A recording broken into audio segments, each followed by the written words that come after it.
sleep, don't forget to like and subscribe. For the best experience, use headphones and turn off a stable volume on YouTube. Now, please enjoy the video. Good morning, good evening, good afternoon, good night. Wherever you are, I hope that you're alright, alright, alright. Welcome back, my beautiful people of the internet. Welcome back, welcome back, welcome back to another Pale Slate ASMR video. It's the end of another year, which means it's that time again for everyone to create their favorite games of 2024 video. As a YouTuber, I am no different. I mean, why would I be original when I can just make the algorithm happy? But 2024 was a little bit of a strange year for me because gaming was not the top of my list. It was up there, but once this YouTube channel was started and some other things that I decided to pursue, I wasn't gaming quite as much in the back half of the year as I was in the front half of the year. So for the first few months, I was playing a large variety of games on Game Pass, but by the end of the year, there were just a couple of key games I would play whenever I had the time. But I guess that's kind of what growing up is. Adulting kind of sucks, not gonna lie. But admittedly, it is a little hard to create a best games of 2024 video when I didn't really play games that were released in 2024. So I put together my brain cells. I said, what can I do? How can I celebrate 2024 in gaming? And I had a couple of ideas coming to me. And this was the first idea, dear viewer. So there will be a couple more videos coming out about my 2024 games, but this one is the first. This, as you have no doubt surmised from the title, are the games that I played the most in 2024, the games I played the most in 2024. So let me be clear about what this video is not going to be. This is not a countdown of games I played in 2024. This is not any sort of ranking or ordered list of my top games from last year. I want to take a slightly different approach in this ramble and highlight the games that I put the most hours into in 2024, the games I had the most fun with, no matter when they were released. Now, some of them did come out in 2024, some of them a little earlier. One of them even came out 10 years ago. Whoa, crazy. But, you know, maybe you're sitting there thinking, well, what's the point of a 2024 games video if one of your games came out 10 years ago? Well, it's my channel. I make the rules here. So I hope you enjoy. So please sit back and relax as we start with the first game, the 10-year game, Rocket League. Now, Rocket League is my game, no question about it. It's the game that got me into playing games competitively on a very low level. It's the game that got me invested into esports and pro gaming. It's the game whose community I have been involved with the longest. And unfortunately, it's dying. Well, according to the 20,000 YouTube videos that are called Rocket League is dying, but its supposed death didn't stop me from putting way too many hours into it. Now, I say that in jest because I don't disagree with the YouTubers inherently. Rocket League, while it is still getting new features in 2025, is a game that feels a bit abandoned by Epic Games in light of the success of Fortnite over the past several years. You can clearly tell where their priorities lie, and it is not with car soccer. It's with 14-year-olds buying V-Bucks on mommy's credit card. But for real, I get it. Fortnite is the hot game right now, and it is a massive moneymaker. And begrudgingly have to admit that I have a lot of respect for what they've done with the game as a platform. Because when I was younger, the most you could get in terms of map design was Halo Forge, and that was game-changing at the time. And now you have Fortnite, which provides a platform where basically anyone can be a game developer and you can get paid for it. That's crazy to think about. If you told me that 10 years ago, I would have called you mad. Getting paid to develop basically mods. Crazy. Although I guess we did have the whole Skyrim mod scenario back in the day, so somebody tried. But that's the one out in the end, though. I mean, you can pay for stuff in Starfield now and Skyrim Anniversary Edition, but I digress. This is about Rocket League when I'm talking about Skyrim. I do wish that Rocket League could get some more love because it is still a fantastically fun game. Now, I didn't track how many hours I put into it this year, but it was a lot. This was the game that I kept coming back to because, well, it's still so darn fun to play. It still feels great. It controls so well. Surfer issues aside, the gameplay loop is solid and addictive. Even now, I still desire to learn how to flip reset and how to hit those incredible aerial trick shots, even though I don't really have more than a few hours I can play each week. And even my friends and I still hop on the game regularly to play 2s and 3s matches. I've started doing my competitive placement matches again. It's, Psyonix really built an incredible game that will stand the test of time, and even with all of the epic lack of love, for lack of a better term, I do know that as long as the servers are live, I will keep coming back to it. Now, it's a lot of praise, and that's not to say it doesn't have its frustrations. The skill gap is ridiculous now. I was a diamond 2 at my peak. Now I'm in gold, and I'm facing kids who are hitting ceiling shots in gold. The servers need a lot of work, and honestly, it kind of feels like they get worse day after day. The Rocket Pass, terrible. The offerings feel very phoned in at this point, and we're finally getting features in the game that should have been there years ago, like match history. It's not that revolutionary. And with all of everything going on, the largest Rocket League influencers are leaving the space because the ecosystem no longer feels sustainable, and it's really sad to see all of the hype of the past few years just coming to a grinding halt. It really feels like Epic has put on the e-brake. So hopefully 2025 won't be the only thing that ends in 5 for Rocket League this year. But no matter which version of Unreal Engine it's running, I know that I will still be putting in my 4 to 5 hours each week. And you should too. It's a great game. But you know what's better than 5? 6. Call of Duty Black Ops 6 to be exact. Now, I know what you might be thinking. Call of Duty, really? On this channel? Pale, are you telling me that after 20 Call of Duty videos in a row, you might be a fan of this game? We would have never guessed. I can't sneak anything past you, dear viewer. Okay, I'll admit, the main reason I've been doing so many Call of Duty videos is that the YouTube analytics told me that you all like Call of Duty ASMR a lot. And who am I to deny the people what they want? But for real, I actually do love this game. Well, love is a strong word. It's more of a mutually beneficial relationship where Activision takes my money and then I get to throw my controller every time I'm killed around a corner, or someone implies they had cordial relations with my mother. Wait, but if Activision's owned by Microsoft, doesn't that mean they get the money from me buying a new controller? It doesn't matter.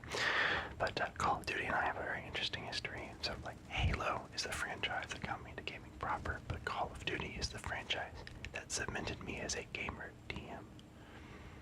I put so many hours into Modern Warfare 2, World at War, Black Ops 1. I have always loved Call of Duty, but after Modern Warfare 3 and Black Ops 2, I got pretty bored of the franchise. Ghost was meh, Advanced Warfare was okay, and I skipped out on Infinite Warfare and Black Ops 4. Black Ops 3 had a lot of redeeming qualities, especially the custom zombies maps that I've put way too much time into, but it really wasn't until Modern Warfare 2019 that I really got back into Call of Duty. And even that was kind of short-lived, because then there was Cold War and Vanguard and the disasters that were the Modern Warfare 2 and Modern Warfare 3 remakes that didn't really do it for me. Black Ops 6, though, changed the game literally with the Omni movement systems, and it's honestly the freshest and most needed change to a Call of Duty game in a long time. That whole jetpack phase didn't really do it for me, but it turns out just adding some variety to the basic movement mechanics goes a long way. The game is very fluid, especially with some of the crazy tricks you can do. It doesn't require you to spin a bunch of times around and hit a stupid sniper no scope and then call it a day. You actually feel like a super soldier executing crazy battlefield moves. Are those battlefields good? No, not at all. The maps are pretty awful, and the monetization is way too much, and it really feels like every year the storage keeps getting worse and worse. Now we have limited time events and crossovers that are just selling more cosmetics. Spawns are still terrible. Gun balancing still needs improvements. The servers are still constantly lagging. And don't even get me started on State of Warzone since they incorporated all of those Black Ops 6 mechanics. It's been a nightmare. And all of these gameplay issues are especially frustrating because Black Ops 6 has a really solid foundation. Its core gameplay loop is the best Call of Duty has been in years. Jarek was given extra time to make this game happen, and it shows in the level of polish and care that has been put into the main features.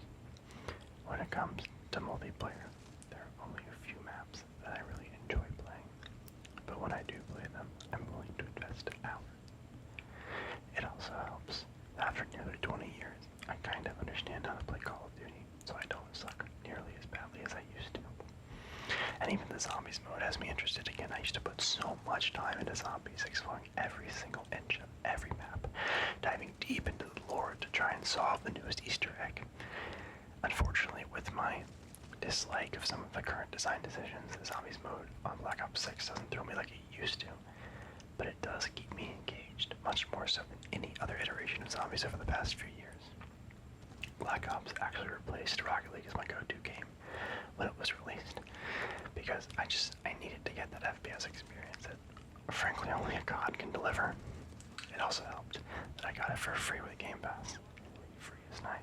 We like free. If only Call of Duty 2025 would go fully free to play, I could probably forgive most of the problems. I could even excuse the weed-smoking chameleons and the explosive unicorn skin. Although, I'm not sure if a free-to-play Call of Duty would do that well. It's not like the free-to-play Call of Duty killer did. X-Defiant is not a bad game in the traditional sense. I like it a lot. I spent a lot of time playing it when I wasn't playing Rocket League. And I really wish the team over at Ubisoft had given it time to breathe and grow instead of pulling the plug prematurely.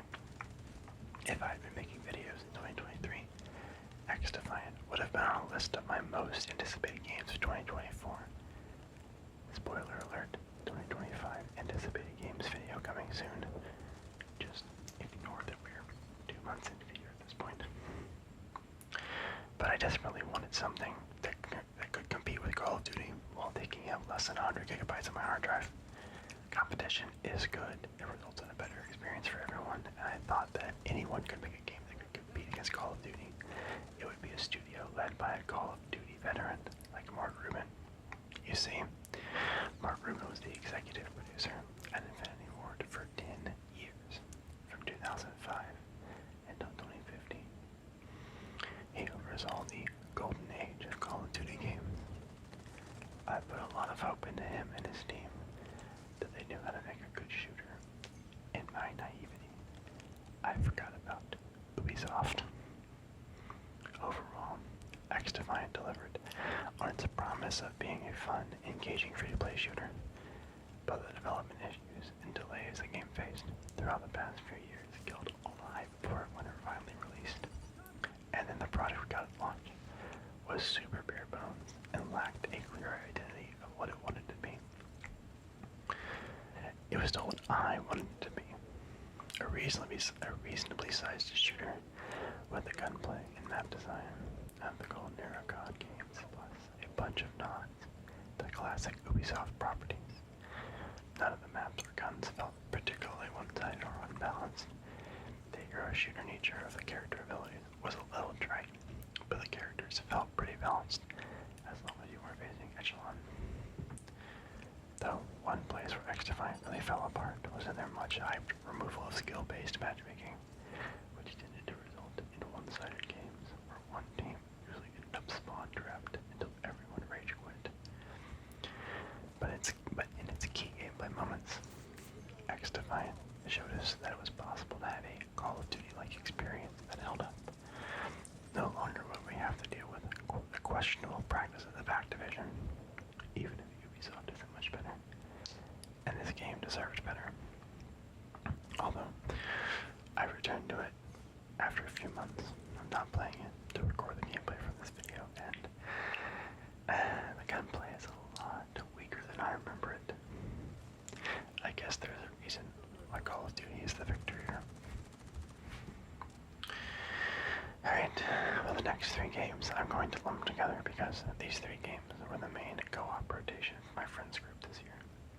We spent hours upon hours constantly falling down and chained together, spreading democracy in Helldivers 2, and exploring weird and hostile alien planets in Risk of Rain. Anytime we all hopped on, it was either one of those 3 games, Rocket League, or Overwatch 2. We'll come back to Overwatch 2 in a moment. These 3 games, chained together, Helldivers, Risk of Rain 2, were my indie trio of the year. As indie as you can consider them when Helldivers was published by Sony and Risk of Rain was published by Gearbox, but I'm calling them the indie trio because I want to. Regardless of how you want to classify them though, these games marked a huge shift in my tastes when it comes to game.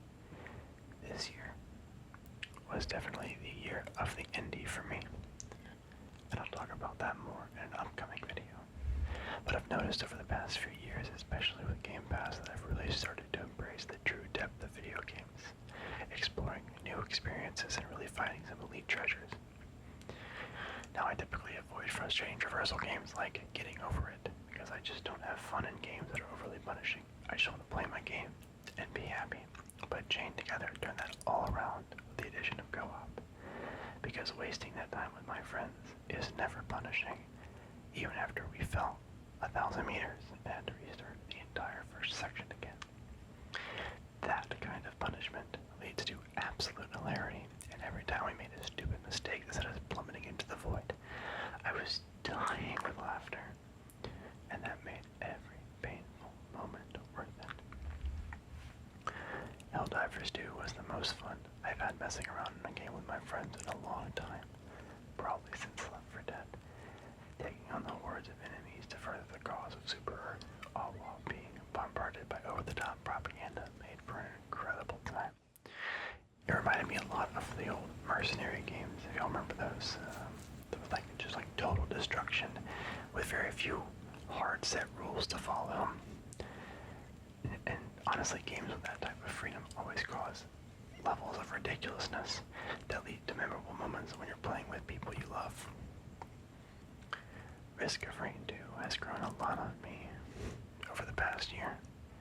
It was super frustrating at first, but once I gained some game knowledge and installed some quality of life mods, the game became one of my favorite co-op experiences. My friends and I regularly spend hours on the game, pushing through until we either beat the final boss or die tragically. The only problem with all 3 of these games is they really lose their luster when I try to play them alone.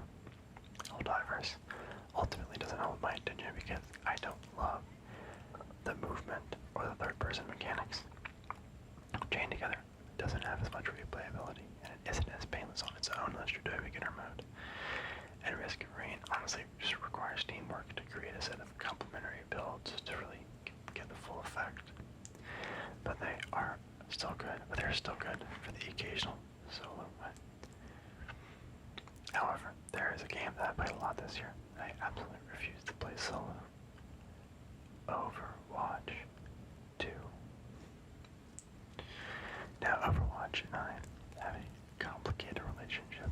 I really love Overwatch 1. I love the world Blizzard built, but their abandonment of that lore has been tragic, and their constant efforts to fix what isn't particularly broken haven't gone over well with me or much of the community. And honestly, I thought Overwatch 2 was the stupidest idea when I first heard about it. And make no mistake, Blizzard did a lot to make the idea stupid. Replacing earnable loot boxes with a battle pass. Check. Promising then removing all the planned PvE content for the sequel. Check. But Blizzard still creates incredible game foundations. As much as I hate to say it, that fresh coat of paint that was Overwatch 2 was very easy to get back into. There's something about it that just worked, even if 5v5 isn't as great as 6v6.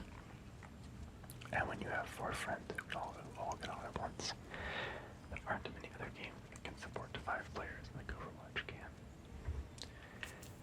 So I played a lot more Overwatch this year than I expected to, and honestly, I enjoyed every second of it. I experimented with a bunch of characters and a bunch of different roles, and tried to improve my game knowledge any way I could.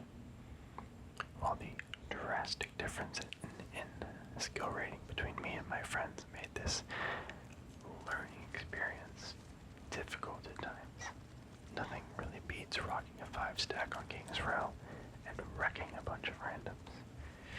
And really, if I'm being honest with myself, my biggest issue is using a mouse to aim, because I've been a proud console pleb for nearly 20 years, and I'm not looking to permanently switch controls now. But the last game on my list required a massive control switch for everyone in the world.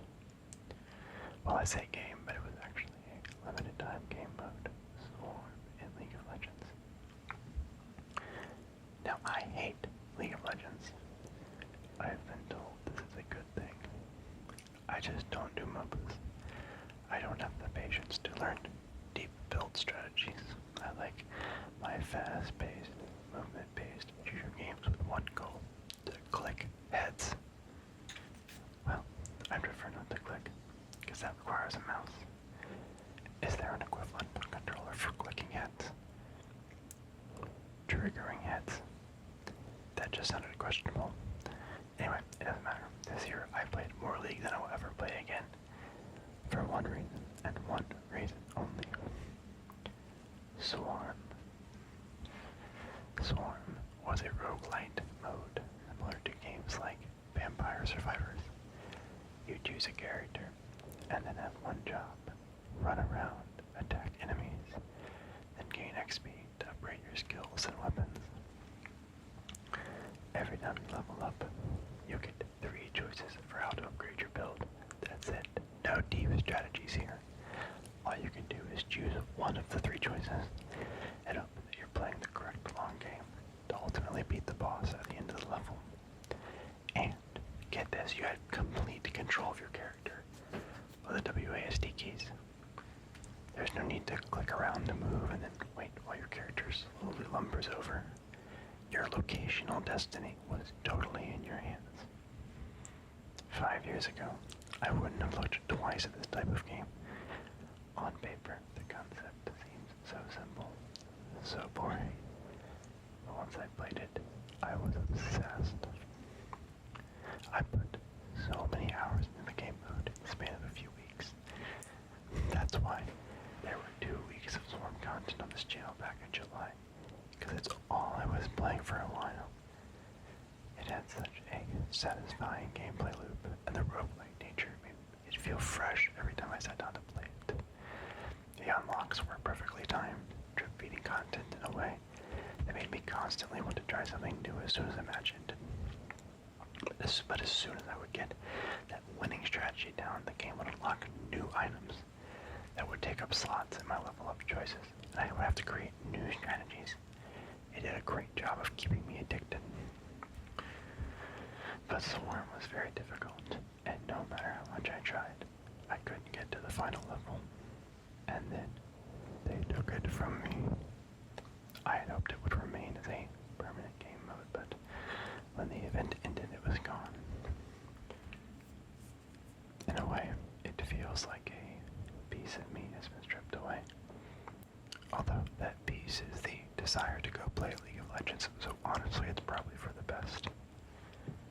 besides, it introduced me to Vampire Survivors, which has also become one of my favorite games, and there's more games in 2025 to play.